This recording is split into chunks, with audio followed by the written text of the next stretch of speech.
شروع اللہ کے نام سے جو بڑا مہربان اور نہایت رحم والا ہے۔ فجر اور تہجد خاموش نمازیں ہیں، ان میں بہائے گئے آنسوؤں کی پکار صرف اللہ دیکھتا ہے اور سنتا ہے۔ جب ہی تو ان میں مانگی گئی دعائیں بہت اثر رکھتی ہیں، جب ہی تو ان کو پڑھنے کے بعد دل سکون سے بھر جاتا ہے۔ مت بھولو کہ جس سے مانگ رہے ہو وہ شہنشاہوں کا شہنشاہ ہے، بادشاہوں کا بادشاہ ہے۔ سخاوت میں اس کی کوئی مثال نہیں، بلا شبہ اس کے لیے کچھ بھی مشکل اور ناممکن نہیں۔ خزانوں میں اس کے کوئی کمی نہیں، وہ ہر شے سے باخبر کامل قدرت والا ہے۔ جب معاملات اللہ کے سپرد کر دیے جاتے ہیں نا تو ممکنات کے تمام راستے کھول دیے جاتے ہیں۔ تم اس پر یقین کی حد کر کے تو دیکھو، وہ معجزوں کی حد نہ کر دے تو کہنا۔ تو اگر آپ کا یقین بھی ڈگمگا رہا ہے تو اللہ کے ہاں دستک دینا نہ چھوڑیں۔ اس نے دعائیں رد نہیں کی، بس کچھ دیر کے لیے سنبھال کر رکھ لی ہیں تاکہ وہ آپ کو آپ کی پسندیدہ چیز کے ساتھ کچھ بونس چیزیں بھی دے۔ یہی اللہ کی محبت کا طریقہ ہے، اور یہ بھی نہیں سوچنا کہ یہ ممکن نہیں ہے۔ بے بس آپ ہیں، اللہ نہیں۔ اللہ کے لیے سب کچھ ممکن ہے، سب کچھ۔ درود شریف پڑھنا بندے کی ہدایت اور اس کی زندہ دلی کا سبب ہے، کیونکہ جب وہ آپ صلی اللہ علیہ وآلہ وسلم پر کثرت سے درود شریف پڑھتا ہے تو آپ صلی اللہ علیہ وآلہ وسلم کی محبت اس کے دل پر غالب آ جاتی ہے۔ صرف دعا کے اول آخر نہیں، ہر وقت ہمیں درود پاک پڑھتے رہنا چاہیے۔ دل گھبرانے پر، اداسی پر، ہر اذان کے بعد، سوتے وقت، جاگتے وقت، سفر میں جب ہم ایک چیز کو پڑھتے رہتے ہیں تو وہ ہمارے ذہن میں بیٹھ جاتی ہے، پھر زبان سے وہی ادا ہوتا ہے۔ اللہ مجھے اور ہم سب کو ہر وقت درود شریف پڑھنے کی توفیق عطا فرمائے، آمین۔ ایک مرتبہ درود شریف پڑھنے والے پر 10 رحمتیں نازل ہو جاتی ہیں، اس کے لیے 10 نیکیاں لکھی جاتی ہیں، اس کے 10 گناہ مٹا دیے جاتے ہیں۔ درود شریف پڑھنا نبی رحمت صلی اللہ علیہ وآلہ وسلم کی شفاعت کا سبب ہے۔ درود شریف کے ذریعے اللہ پاک بندے کے غموں کو دور کرتا ہے۔ آپ کی دعائیں پوری ہوں گی، آپ کو وہ ضرور ملے گا جس کی تڑپ میں آپ گل رہے ہیں، لیکن یاد رکھیے گا ہر چیز کا ایک وقت مقرر ہے، اور اس مقررہ وقت تک انتظار کرنا ہی صبر ہے۔ اس دنیا میں حاصل لا حاصل کچھ ہے ہی نہیں۔ اوپر والی ذات جب تک آپ کا ساتھ نہیں دیتی تب تک آپ بے بس، لاچار، مجبور محسوس کرتے ہیں۔ اللہ چاہے تو آپ کو سب مل سکتا ہے، اور اگر وہ چاہے تو آپ کچھ نہیں کر سکتے۔ خود کو اللہ کے سپرد کر دیں، پھر جو چیز آپ کو پسند ہے، جس وقت آپ کو چاہیے، آپ کی جھولی میں بغیر کہے ڈال دی جائے گی۔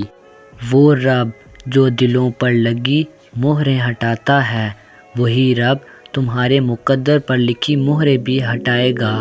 تم پوری لگن اور جستجو سے اس رب سے اس کی رضا مانگا کرو، وہی رب تمہارے لیے غیب سے راہیں کھول دے گا۔ تمہیں اللہ کا وعدہ یاد رکھنا ہے، تمہیں یہ یاد رکھنا ہے کہ اللہ صبر کرنے والوں کو پسند کرتا ہے۔ تمہیں یہ کبھی نہیں بھولنا کہ اللہ نے صبر کرنے والوں کا ہمیشہ ساتھ نبھانے کا وعدہ کیا ہے۔ تمہیں اللہ کے وعدوں پہ یقین رکھ کر آگے بڑھتے جانا ہے۔ زندگی میں ایسی راتیں بہت کم لوگوں کو نصیب ہوتی ہیں جو اللہ سے باتیں کرتے کرتے گزر جاتی ہیں۔ جواب بھلے ہی نہیں مل رہا ہوتا، لیکن یہ دل ہے نا، یہ بتا دیتا ہے سب۔ جب اللہ پاک ہماری طرف متوجہ ہوتے ہیں نا، اس وقت دل بہت پرسکون رہتا ہے، بہت زیادہ پرسکون۔ ایک عام سی بات بھی اللہ کو بتاتے وقت آنکھوں سے آنسو آنے لگتے ہیں۔ ایسا محسوس ہوتا ہے کہ اللہ سن رہا ہے، اللہ ہمیں دیکھ رہا ہے، اور بے شک وہ سن بھی رہا ہوتا ہے اور دیکھ بھی رہا ہوتا ہے۔ اپنے بندے کا تڑپنا، کچھ بھی پریشان کرے تو دعا مانگو، کیونکہ دعائیں اپنا راستہ بنا کر اللہ تک پہنچ جاتی ہیں۔ ان منزلوں پر خوش ہو جاؤ جو اللہ نے تمہارے لیے چنی ہیں، پھر وہ تمہیں ان منزلوں تک خود ہی لے جائے گا جن تک تم پہنچنا چاہتے ہو۔ تمہارا یقین اور دعائیں ہی تمہارا مقدر ہوتی ہیں۔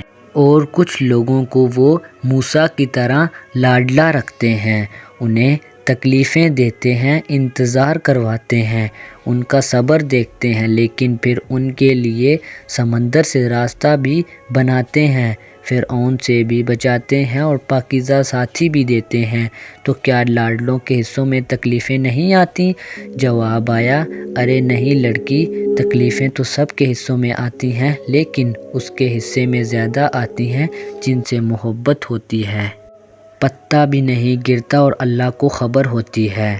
ابھی دل میں خیال اور لبوں پر وہ دعا آئی بھی نہیں ہوتی، مگر وہ پہلے ہی جانتا ہے کہ ہم وہ دعا کرنے والے ہیں۔ وہ تو اس کی بھی سنتا ہے جو بول نہیں سکتا، اس کی بھی دعا قبول کرتا ہے جس کے ہاتھ نہیں ہوتے کہ وہ ہاتھ اٹھا کر مانگ سکے۔ اور جس دن ہمارے لبوں میں کچھ بھی نہیں کہنے کی طاقت نہیں ہوتی تو وہ ان خاموش آنسوؤں کی صدا اور فریاد بھی سمجھتا ہے۔ وہ تمہاری جھولی بھر دے گا، تمہاری دعا بھی سن لے گا، ہاں، لیکن تمہیں سوال نہیں کرنا، شکوہ نہیں کرنا کہ یہ کیوں، یہ کیسے، یہ تمہیں اس کا شکر گزار بندہ بننا ہے، صبر کرنا ہے، ہمت نہیں ہارنی، تحمل سے کام لینا ہے، بس پھر دیکھنا معجزے ہونے میں دیر نہیں لگے گی۔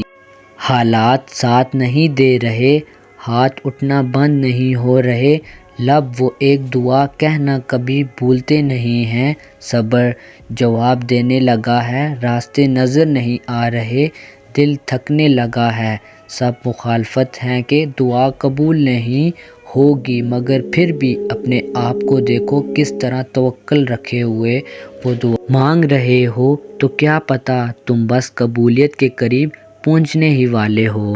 اگر آپ کو میری یہ ویڈیو اچھی لگے تو اسے زیادہ سے زیادہ لائک اور شیئر کر دیں، چینل کو سبسکرائب کر دیں، شان سے جئیں اور اپنوں کا مان رکھیں۔ انٹل نیکسٹ ٹائم، اللہ حافظ۔